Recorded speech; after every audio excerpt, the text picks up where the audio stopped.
Good evening. The Prime Minister's Chief of Staff has been drawn into the New South Wales corruption inquiry that's seen 11 state politicians lose their careers. Today, a suppression order was lifted on a chain of emails revealing the level of access big political donors have had to senior party figures. She's the woman behind the man, but today the Prime Minister's Chief of Staff was drawn into the tangled web at the Independent Commission Against Corruption. Previously suppressed emails were revealed between Ms Credlin, a former chief fundraiser Paul Nicolau, and the managing director of Brickworks, Lindsay Partridge, a major Liberal donor. The emails are titled Carbon Tax. Paul, tell Tony to stick to his guns on no carbon tax. Ms Credlin wrote to Mr Nicolau, Lindsay provides a great line for question time. Do you have a number that I might be able to contact him on and see if he was happy for us to use it?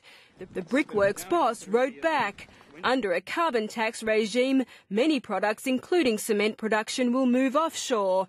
The others, the price will just go up. Lawyers for former Assistant Treasurer Arthur Sinodinos had questioned whether the emails could fall under parliamentary privilege. But the ICAC heard the Speaker of the House of Representatives, Bronwyn Bishop, had advised that claim couldn't be made.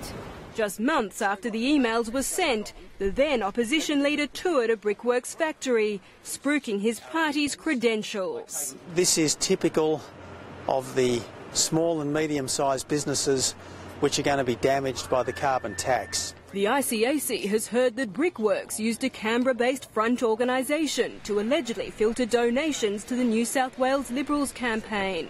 Businesses associated with property development are banned from being state donors, but not federal ones. We need to see is that the Prime Minister come clean on what he knows about all these dealings.